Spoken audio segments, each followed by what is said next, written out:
Bien, chers amis, donc, nous sommes aujourd'hui le mardi 2 juin et nous avons une nouvelle importante concernant l'actualité catholique.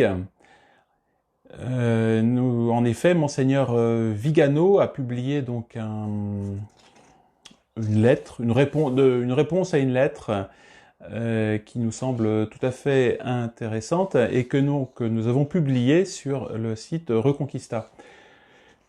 Cette lettre reflète bien une rupture de Monseigneur Vigano avec l'esprit conciliaire. Et donc c'est pour ça que ce soir nous voudrions vous en parler, et la lire ou la décrypter si vous voulez ensemble pour bien voir un petit peu cette bonne nouvelle. En fait, il répond donc publiquement à une religieuse qui lui écrit. Alors, on ne connaît pas le nom de la religieuse, hein, c'est une lettre anonyme qui lui est donc adressée. Et cette religieuse, évidemment, lui fait part de ses inquiétudes, en particulier par rapport à son appel, au dernier appel qui a fait le tour du monde, et en particulier cet appel qui soulève le problème de cette tyrannie sanitaire qui s'impose dans le monde entier. Et donc elle demande un petit peu quelle doit être la réaction, si on veut, des catholiques face à ces événements. Et évidemment, elle s'étonne aussi de voir que dans l'Église officielle, eh bien, il n'y a aucune résistance, et même au contraire, il y a un courant qui semble cautionner eh bien, cette dictature sanitaire. Et donc, elle lui pose en fait cette question: que devons-nous faire donc nous en tant que catholiques? Alors, Monseigneur Vigano répond à cette sœur. C'est une réponse publique finalement, qui ne s'adresse pas finalement seulement à cette sœur, mais à tout le monde catholique. Alors voici ce qu'il lui répond. Je lis quelques extraits de cette lettre. Donc, je vous remercie beaucoup pour votre lettre que j'ai lue avec beaucoup de sympathie.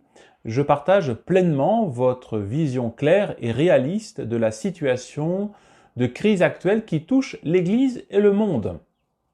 Avec un regard surnaturel, conforté par l'Écriture sainte et les différents messages de Notre-Dame, nous pouvons comprendre qu'en ce moment, on peut voir plus clairement la dimension réelle du choc épique entre le bien et le mal, entre les enfants de la lumière et les enfants des ténèbres. Ce qui scandalise vraiment, c'est de voir comment les dirigeants de la hiérarchie, alors, là il parle de la hiérarchie catholique, hein, et donc du pape et des évêques, se mettent ouvertement au service du prince de ce monde, Lucifer, en reprenant à leur compte les exigences onusiennes de la mondialisation globaliste, de la fraternité maçonnique, de l'écologisme malthusien, de l'immigrationnisme. Donc c'est très fort, vous voyez déjà, il montre que la hiérarchie officielle de l'Église est en train donc de cautionner ou de participer à cette œuvre maçonnique, l'écologisme malthusien, c'est-à-dire le fait de vouloir éliminer une grande partie de la population mondiale, d'arriver à 500 millions d'habitants sur les 7 milliards actuellement, et puis de l'immigrationnisme. Donc il montre que tout ce qui se passe, tous les phénomènes d'immigration massive qui ont lieu en Europe, eh bien, l'Église conciliaire les cautionne.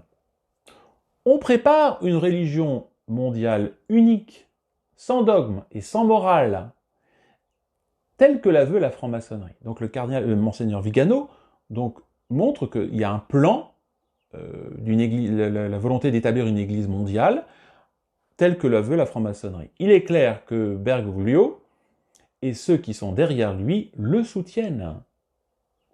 Donc là, il dit clairement, voilà, les choses, hein, aspire à la présidence de cette parodie infernale de l'Église du Christ. Parodie infernale de l'Église du Christ.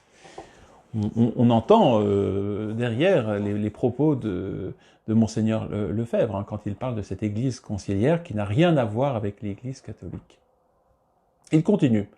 Vous aurez également remarqué, chères sœurs, l'insistance de nombreux prélats et des médias catholiques sur la prétendue nécessité d'un nouvel ordre mondial.